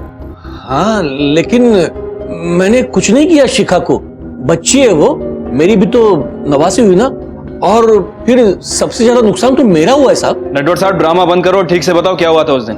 उस दिन मैं गरिमा से मिलने गया था, बात करने गया था, अचानक वो मुझ पर बरस पड़ी, चीखने चिल्लाने लगी, तो मैं वहां से निकल गया। तमाशा करने थोड़ी गया था साहब, बात करने गया था। बात करने गया था, लेकिन तुम्हारे फोन ट्रायंगुलेशन रिकॉर्ड के हिसाब से तुम 2 घंटे तक उस एरिया में भटक रहे थे। कर क्या रहे थे वहां पे? मौके का इंतजार, कब गरिमा का ध्यान हटे और कब ये शिखा को दबोच ले।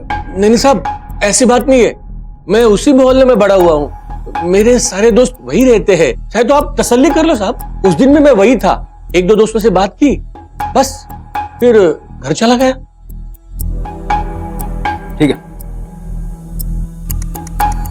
सर, जिस दिन शिखा का मर्डर हुआ ट्रायंगुलेशन रिकॉर्ड के हिसाब से वहां नहीं था नीरज, लेकिन जिस दिन शिखा लापता हुई ये वहीं था। इसका मतलब है कि इसने शिखा को एब्डक्ट किया और फिर मर्डर किसी और से कर। हो सकता है सर। सर मैं आसपास पूछताछ करता हूँ कि सच बोल रहा है फिर झूठ। जरा इस पे नजर भी रखो। Okay sir.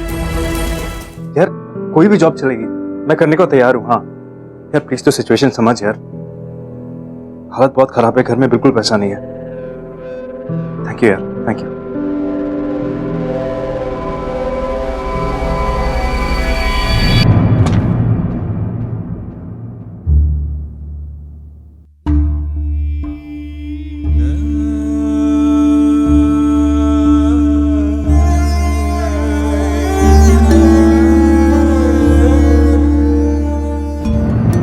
सर एक आदमी आया है, कह रहा है उसने शिखा को देखा था, उसके साथ एक औरत भी थी।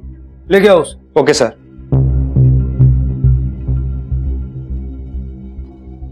ओए सर कुछ पूछ रहे हैं, बता। वो लड़की ना, मतलब ये लड़की थी, इसी को देखा सर मैंने। इसके साथ जो औरत थी वो कैसे दिखती? ऐसे याद नहीं आएगा सर, पर हाँ एक बार देखूंगा ना तो पहचान लूंगा। नीरज इधर आ। इनमें से कोई है?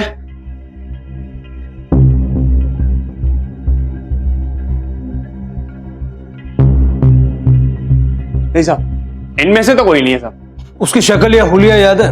अगर वो बताओगे तो उसकी तस्वीर हम बनवा लेंगे। साहब सामने से दिखेगी ना तो फट से पहचान लूंगा। ठीक है, जाओ। ठीक। जिस तरह एक छोटा सा पत्थर पानी की शांत और निर्विघ्न स्थिति को भस्म कर देता है, उसी तरह से शिखा की मौत ने उसके पूरे परिवार को हिलाकर रख दिया।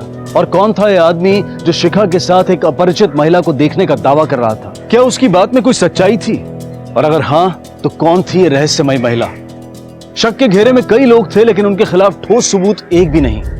इस केस की छानबीन आगे चलकर क्या रुख लेगी, यह अब पुलिस के लिए भी कहना मुश्किल था।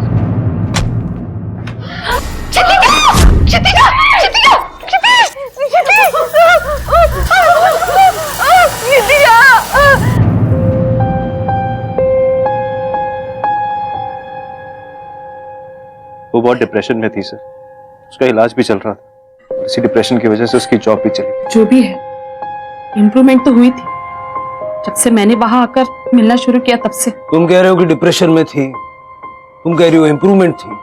सर फिर धृति से ही होगी। सर 1 हफ्ते पहले ही मेरी नौकरी लगी है और मैं मेरठ में ही था। क्योंकि मेरठ जाने के बाद से मेरी उससे ज्यादा बात नहीं होती थी। मैं जब भी फोन करता था या तो वो सो रही होती थी या उसका बात करने का मूड नहीं होता। कभी जिक्र किया उसने सुसाइड का, मरने का या ऐसा कुछ? कल रात उसने मुझे अचानक अपने कमरे में बुला लिया और उसने मुझे सॉरी बोला। सॉरी? लेकिन सॉरी क्यों? नहीं पता, फिर पलट कर सो गई। मेरी भी समझ में नहीं आई ये बात। पुलिस शिखा मर्डर की इन्वेस्टिगेशन में पूरी तरह जुट गई थी और तभी क्षितिजा की रहस्यमय तरीके से मौत हो गई। ये केस जो एक बच्ची की गुमशुदगी से शुरू हुआ था, अब एक मर्डर या शायद सुसाइड केस में बदल चुका था। आखिर किसने मासूम शिखा को मारा था और क्या क्षितिजा की सुसाइड के पीछे कोई साजिश थी? सर पोस्टमार्टम रिपोर्ट के हिसाब से क्षितिजा के गले पर और हाथों पर रस्सी के निशान और बॉडी पर भी बहुत सारे स्ट्रगल के निशान है। लेकिन जो निशान उसके हाथों पर है उसे देखकर ऐसा लग रहा है कि वो सेल्फ डिफेंस में है। कोई उसका गला घोट रहा था और बचने की कोशिश कर रही थी। किसके पास हो सकता है क्षितिजा को मारने का स्ट्रॉन्ग मोटिव? क्षितिजा के रिसेंट फोन रिकॉर्ड्स हैं? नहीं सर, दिल्ली आने के 2 दिन बाद तक के मंगवाए थे। उसके मरने तक के सारे फोन रिकॉर्ड्स मंगवा लो और मेरठ जाके पर्सनली पूछताछ। Okay sir. सर आपको किसी पर शक है? अभी तक तो नहीं, लेकिन मुझे एक बात खटक रही है। रणधीर, गरिमा और ध्रुति इन्होंने एक झटके में मान लिया कि क्षितिजा ने सुसाइड किया है। कुछ तो है जो ये लोग छुपा रहे हैं। Yes sir. सर ध्रुति ये अचानक क्षितिजा से मिलने लगी और सर रणधीर इसकी जॉब भी लग गई, वो भी मेरठ में। और ये सब क्षितिजा की मौत के जस्ट पहले हुआ। इन सबके कॉल रिकॉर्ड्स और ट्रायंगुलेशन निकलवाओ और हाँ, ये रणधीर और क्षितिजा के मेरठ वाले घर का सर्च वारंट लेके जाओ। Okay sir.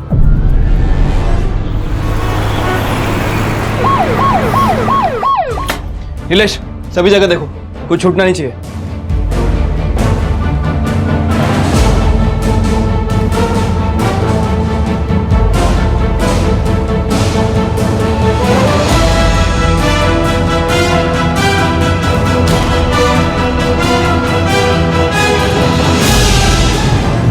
रणधीर अग्रवाल, जानते हो ये क्या है? तुम्हारे कॉल रिकॉर्ड्स और तुम्हारे मोबाइल लोकेशन की हिस्ट्री। तो जिससे तुमने बात की है, जहां जहां तुम गए हो, वो सब इसमें रिकॉर्डेड। अब जो कुछ भी मैं पूछूंगा उसका सही सही जवाब दे। आया समझ में? जी सर। जब क्षितिजा की लाश मिली तब तुम कहां थे? मैं मेरठ में था सर। मेरठ में तुम्हें होना चाहिए, दिल्ली में थे तुम। क्या कर रहे? क्षितिजा का मर्डर? मर्डर? आदमी तो घर पे ही रहता था सर। बीबी जाती थी कहीं काम करने के लिए। आदमी अच्छा था सर, अच्छे से बात भी करता था, पर बीबी थोड़ी नकचड़ी थी। मैं दिल्ली में ही था सर। एक्चुअली उसी दिन मैं मेरठ से दिल्ली के लिए निकला था। रास्ते में यही सोच रहा था, घर जाऊंगा वही सब शुरू हो जाए। क्षितिजा का मुझे कोसना, मेरी शिखा की यादें और मम्मी जी का नया ड्रामा कि मैं घर छोड़ के चली जाऊंगा। सर मैं तंग आ गया था इन सबसे। सर मैं कुछ समय अकेला बैठना चाहता था, इसलिए मैं पार्क में चला गया और वहां कब नींद लग गई मुझे नहीं पता। मेरा फोन साइलेंट पे था, इसलिए जितने भी कॉल्स है मुझे पता ही नहीं लगा। जब नींद खुली तो मैंने ध्रुति का मैसेज देखा और क्षितिजा के बारे में पता चला। साबित कर सकता है?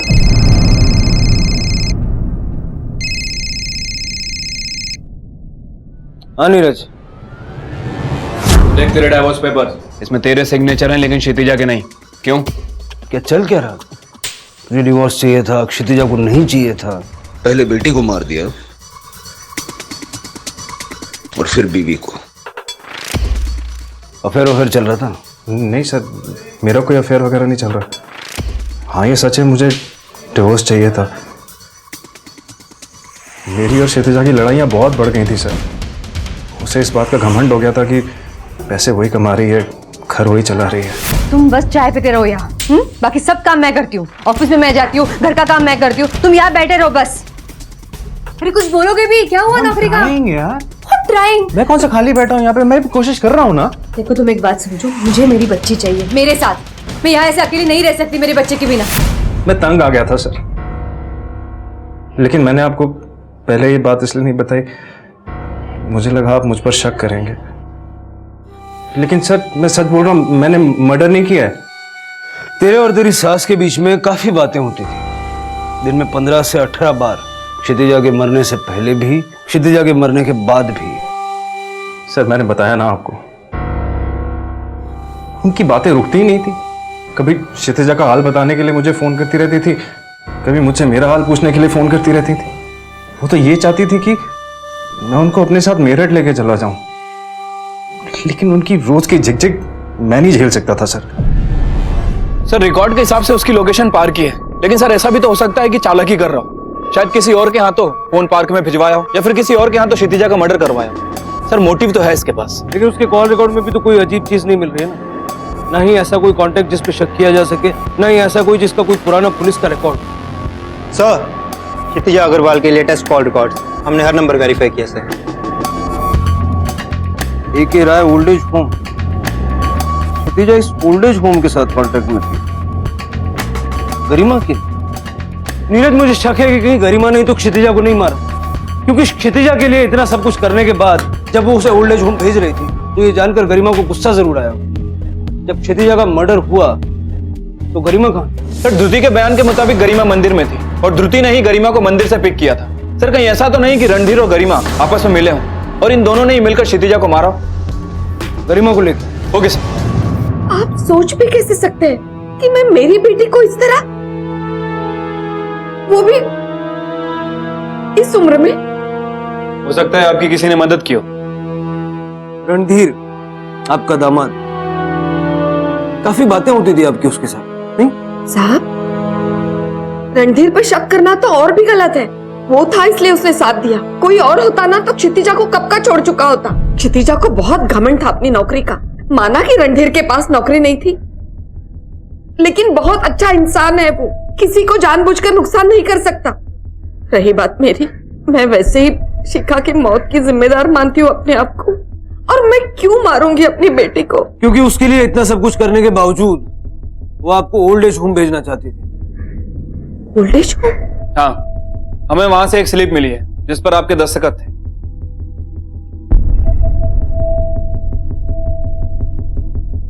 हाँ, ये दस्तखत तो मेरे ही है, लेकिन क्षितिजा ने मुझे बताया था कि ये शिखा की मौत से लेकर कुछ पेपर है। ये आपने, मतलब पुलिस वालों ने मेरी दस्तखत मांगी थी, क्योंकि शिखा को देखने वाली आखिरी इंसान मैं थी।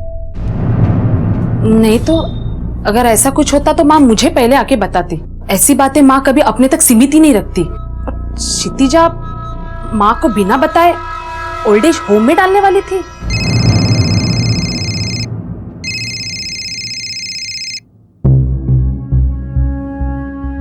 ठीक है, उससे बोलो नजर रखें, हम लोग आ रहे हैं। ओके।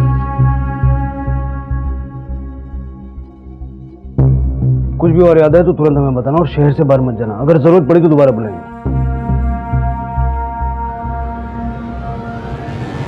सर, जैसा आपने कहा, मैं गरिमा पर नजर रख रहा था तो अचानक नटवर को आते देखा, और उसके साथ 2 आदमी भी थे।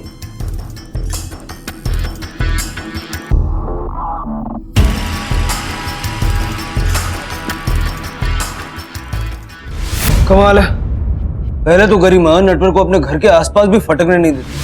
अब अचानक चाहता है कि हम इस घर से चले जाएं, और चाहकर भी जबरदस्ती नहीं कर सकता, क्योंकि हमारे पास कॉन्ट्रैक्ट है इस घर का। अचानक क्या? सर कहीं ऐसा तो नहीं कि गरिमा को डराने के लिए नटवर ने ही क्षितिजा और शिखा का खून किया। और सर ऐसा हो सकता है कि बिल्डर ने ये सब करने में उसकी मदद की हो। कल गरिमा के घर के बाहर किस बात के पैसे मिले थे तुझे? अब वो गरिमा के नहीं, मेरे घर के बाहर। वो मेरा घर है साहब, और वो मैं बेच रहा हूँ बिल्डर को। अब मेरा घर है तो मैं कुछ भी कर सकता हूँ ना। मैंने गरिमा को भी मना लिया है। अच्छा, कैसे मना लिया? क्योंकि इतनी आसानी से तो वो जाएगी नहीं, और जबरदस्ती तू उसे निकाल नहीं सकता। डरा धमका के मनाया। ये हाथों पे निशान कैसे? वो साहब सामान उठा रहा था ना, उसके निशान आ गए। नीरज सर, इस निशान की जांच करवाओ अभी के अभी। चलिए चलिए। सर, फॉरेंसिक टीम का फोन आया था। नटवर के हाथ में जो रस्सी का निशान है वो ठीक वैसे ही रस्सी का निशान है जिससे क्षितिजा का गला घोटा गया था। नटवर को लॉकअप में ले आओ। साहब मारो मत, साहब मारो मत। बताता हूँ मैं नहीं मारा उसे। क्षितिजा का खून मैंने किया है। ये सब उसी के निशान है। लेकिन साहब मैंने किसी और के कहने पे किया है। किसके कहने पे? जो कुछ भी हुआ उसे भूल जाइए भाई साहब। क्षितिजा को मारने में मेरी मदद कीजिए। अपनी बेटी को मरवाना चाहती हो? पर क्यों? क्योंकि उसने मेरी शिखा को मारा है। बदला लेना चाहती हूँ मैं। बस एक बार काम हो जाए, फिर घर आपका। कुछ भी करिए घर के साथ, मैं नहीं रुकूंगी। झूठ बोल रहा है वो। ऐसा कुछ हुआ ही नहीं है। वो हमें फंसाने के लिए ऐसे बोल रहा है। मैं बताती हूँ आपको सच क्या हुआ है। एक एक कर तेरे पूरे परिवार को खत्म कर दूंगा मैं। चुपचाप घर खाली कर और निकल ले। तेरी नातिन को तो पहले ही मार चुका हूं मैं। अब तेरी बेटी को मारूंगा, और उसके बाद तुझे। हम लोग शिखा को पहले ही खो चुके थे। मैं वो घर वापस देना चाहती थी, इसलिए उस दिन मैं नटवर के पास गई उसे ये बताने के लिए हमें वो घर नहीं चाहिए बस। लेकिन नटवर वहां नहीं था। मैंने बहुत देर तक उसका इंतजार किया। फिर मैं मंदिर चली गई कीर्तन के लिए। वहां धृति आई थी। फिर हम घर गए तो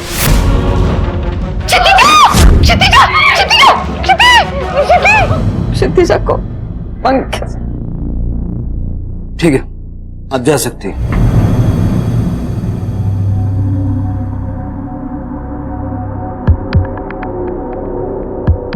तुम कब आए और फोन क्यों नहीं किया? आपको पुलिस ने बुलाया था, फोन आया था मुझे उनका। किसी ओल्ड एज होम के बारे में पूछ रहे थे। आप जानती थी इसके बारे में?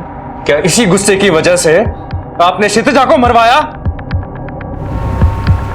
ये बस पास में है, आगे सर। तुम भी मुझ पर शक कर रहे हो? एक तुम ही तो हो जिसके सहारे मैं जी रही हूँ। पहले शिखा चली गई, उसके बाद क्षितिजा चली गई। बड़ी से तो कोई उम्मीद ही नहीं है।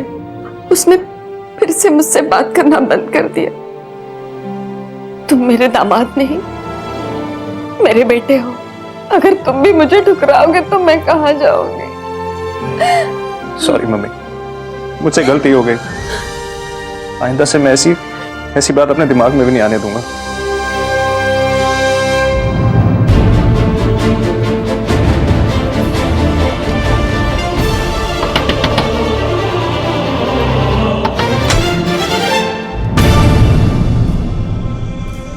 हाँ साहब, यही औरत थी। इसी को देखा मैंने उस लड़की के साथ।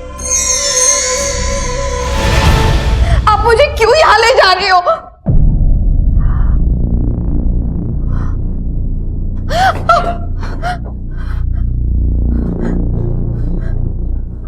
पहचानती हो ना इसे? अब झूठ बोलने से कोई फायदा नहीं है। सच सच बताओ, चक्कर क्या है? मैंने शिखा को रति के पास रखा था और सबको बता दिया कि वो गुम हो गई है। रति के बाद शिखा को छोड़ के जाने के बाद तुम शिखा से दोबारा कभी नहीं मिली? नहीं सर। अजीब बात है, जब तुम शिखा से मिली ही नहीं तो फिर उसका इनहेलर कैसे आया तुम्हारे पास? वो मैं कभी कभी रखती थी मेरे बैग में। हाँ। अच्छा, तुम्हारे रुमाल पर लगा शिखा का खून, उसकी लार, वो सब कहां से आया? नानी, हम यहाँ से क्यों जा रहे हैं? बेटा ये शॉर्टकट है, यहाँ से हम जल्दी घर पहुंचेंगे, समझी? अच्छा तुझे याद है ना मैंने क्या सिखाया? क्या बोलना है घर में जाकर? मैं बहुत चली, उसके बाद पता नहीं कहाँ पहुँच गई। हाँ क्या हुआ? हाँ, हाँ, हाँ, हाँ, एक मिनट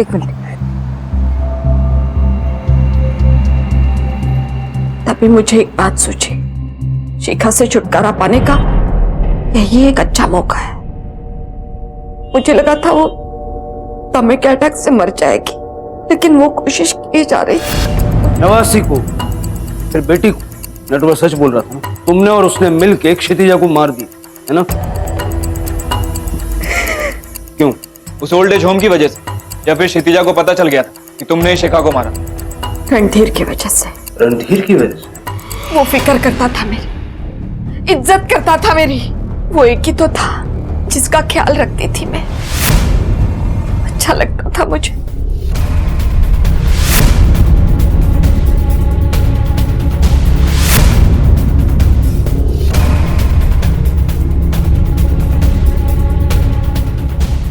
वो दामाद नहीं, बेटा था मेरा। एक ऐसा बेटा जिसे अपनी माँ की कदर थी। रणधीर को अपने पास लाने के लिए शिखा की बलि चढ़ाई, और क्षितिजा के साथ क्या किया? अरे तू सोई नहीं अभी तक? बहुत सो लिया माँ, अब काम करने का वक्त आ गया है। ऐसे ही सोती रही तो जिंदगी ऐसे ही निकल जाएगी। मैं मेरठ वापस जा रही हूँ, रणधीर के पास। एक अच्छी सी नौकरी ढूंढ लूंगी। अच्छा, कब जा रहे हैं हम लोग? हम नहीं, मैं अकेली जा रही हूँ। लेकिन तू फिक्र मत कर, तेरा इंतजाम मैंने कर दिया।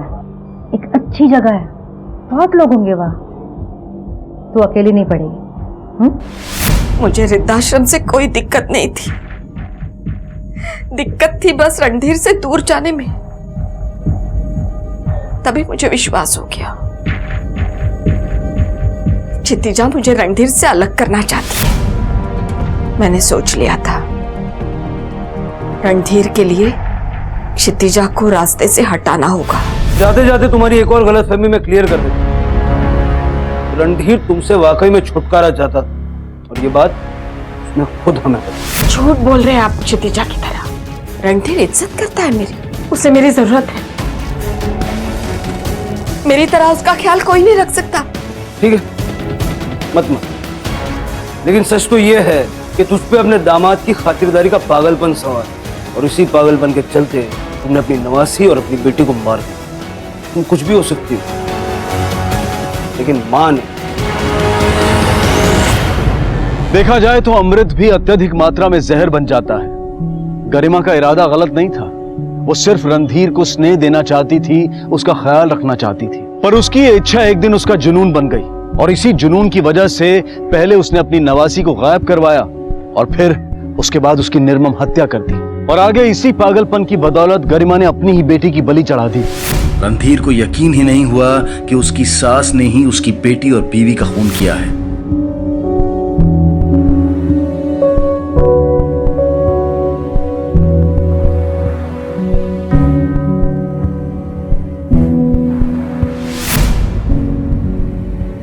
इसी विचार के साथ अब मैं अनूप सोनी आपसे विदा लेता हूं। फिर मुलाकात होगी अगले एपिसोड में एक और चौंका देने वाले केस के साथ। तब तक अपना और अपने परिवार का ख्याल रखें और देखते रहें क्राइम पेट्रोल डायल 100। सबक एक को सीख हम सबको। जय हिंद। इस तरह के और भी एपिसोड देखने के लिए हमारे चैनल को सब्सक्राइब करें और बेल आइकन दबाना ना भूलें।